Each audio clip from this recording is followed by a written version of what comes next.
Bonsoir à tous, voici les informations de ce vendredi 28 mars dans les Yvelines. À Montigny-le-Bretonneux, la ville va inaugurer le samedi 5 avril une aire de jeu pour enfants au nom de Philippine. Cette étudiante de 19 ans originaire de la commune a été tuée dans le bois de Boulogne en septembre dernier. Nous parlerons aussi handicap. Vous aviez vu la partie 1 la semaine dernière. Léana, 15 ans, est atteinte du syndrome cardio-facio-cutané, une maladie génétique rare qui l'handicape lourdement. Ses parents, Aurélie et Gaël, s'occupent d'elle au quotidien. La partie 2 dans quelques instants. Et puis nous partirons à la découverte d'un nouvel hôtel qui est ouvert depuis 2024 à Jouan-Josas. Nous avons passé 24 heures dans cette structure qui compte 4 étoiles.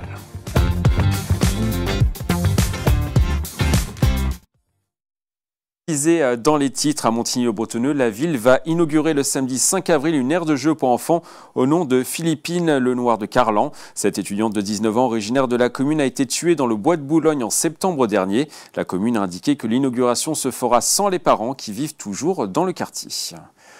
C'est officiel, il n'y aura plus de service maternité dans l'hôpital privé de Versailles les Franciscaines. Son propriétaire, le groupe Ramsay Santé, vient d'annoncer une réorganisation de ses activités de maternité sur l'hôpital privé de Parlido chez Néraud-Cancourt. Pour le groupe, cette mesure vise à adapter son offre de soins aux évolutions démographiques et d'assurer une prise en charge optimale des futures mamans et des nouveau-nés. Le regroupement des activités sera effectif au 1er juillet de cette année.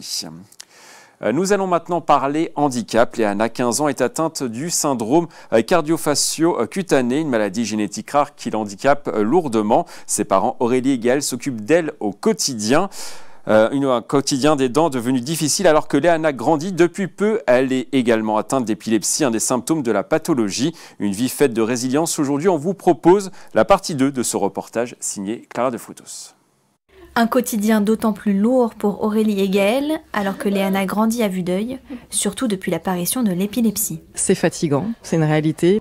Les gens, souvent, ils voient pas, il y a toute la partie logistique, préparation. Par exemple, on veut aller à la mer ou faire quelque chose. Bah voilà, une famille classique prend la voiture et y va. Nous, on doit préparer tout le matériel, les médicaments, etc. pour Léana. Donc, c'est un peu une sorte de deuxième journée que les gens voient pas. Tu m'appelles Angélique ? Angélique, c'est elle. Elle est la kinésithérapeute qui suit Léana depuis maintenant 10 ans. C'est quoi ce bouton que tu nous fais sur ton visage ? Alors, travail de l'équilibre, travail de la marche avant, marche arrière, pour éviter les chutes surtout, parce qu'elle n'a pas des os très solides. Donc le but, c'est qu'elle soit un maximum musclée. Et puis après, en fonction des différentes problématiques qu'il peut y avoir à la maison, donc monter d'escalier, descendre d'escalier. On travaille aussi un petit peu la bouche pour essayer de lui faire manger certains aliments, parce qu'elle ne mange pas par la bouche.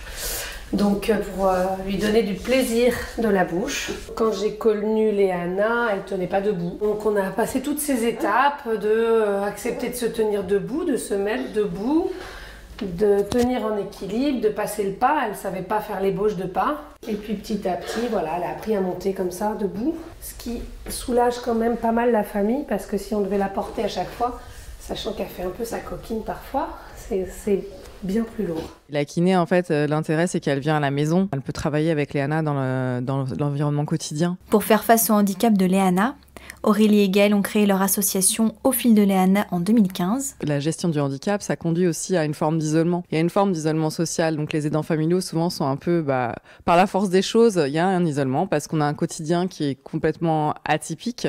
Donc oui, l'isolement, il est réel et les aidants familiaux sont souvent seuls. Cette année, l'association fête ses 10 ans. Pour l'occasion, Aurélie et Gaël organisent un gala de magie à Auteuil-le-Roi le 4 avril prochain.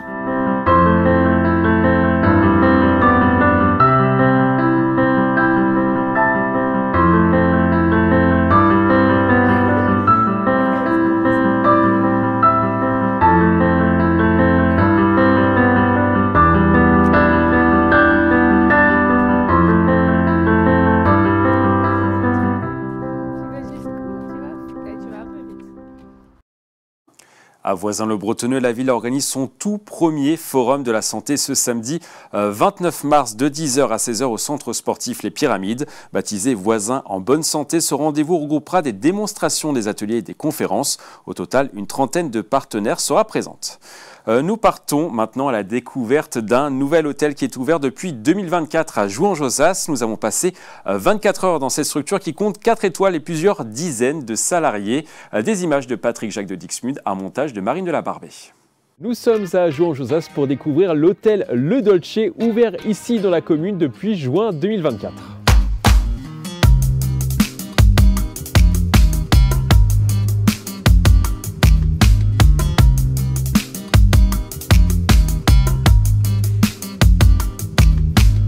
On a agrandi le bâti de 6 000 m² à 13 000 m² pour en faire un hôtel centre de conférence et spa avec bien sûr 2 restaurants. Il y a eu des travaux d'envergure puisque le premier coup de pioche a été lancé en 2017 et finalement nous avons ouvert en juin 2024.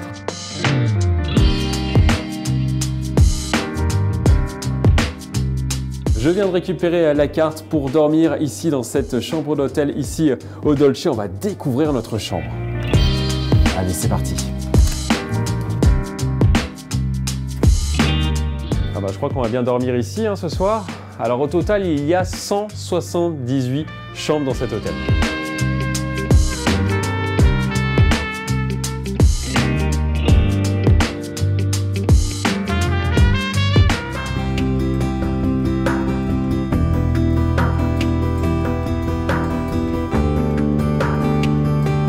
Après une bonne nuit de sommeil, on se retrouve ici au spa, un espace d'environ 1000 m². On y retrouve un sauna, un hammam, un endroit où il y a de la neige, où on peut se mettre dans le froid. Il y a également une piscine. Allez, c'est parti, j'y vais.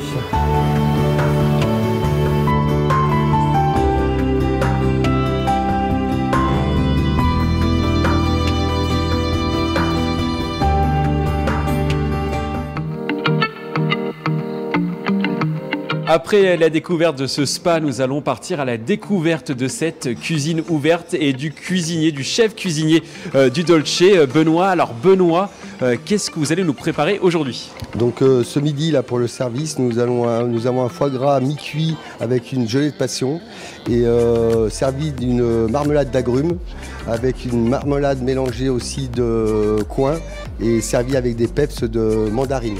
Alors vous travaillez ici depuis un an environ, depuis l'ouverture du Dolce. Qu'est-ce qui vous a donné envie de travailler ici? Moi je suis venu ici parce que le lieu est magique pour moi. J'ai besoin de m'oxygéner, voir un espace vert. Et puis les équipes, la direction et le propriétaire, on s'est bien entendu parce qu'ils m'ont donné un beau projet. Ce projet m'intéressait. J'arrivais d'un 5 étoiles et je voulais repartir sur un nouvel établissement. Et c'est pour ça que je suis arrivé à Jouan-Josas, au domaine du Moncel et tout. Messieurs, on enlève. Merci.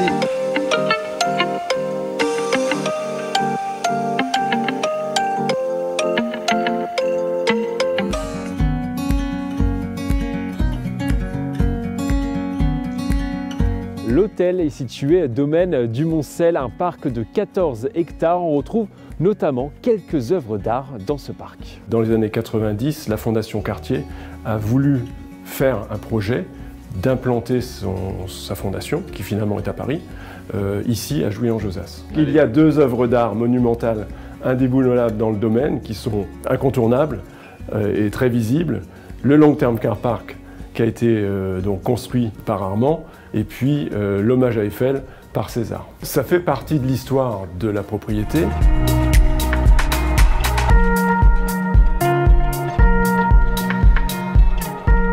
Après 24 heures de détente et de dépaysement ici à Jouan-Josas, il est temps pour nous de repartir. Un grand merci à la centaine de salariés présentes ici sur le site.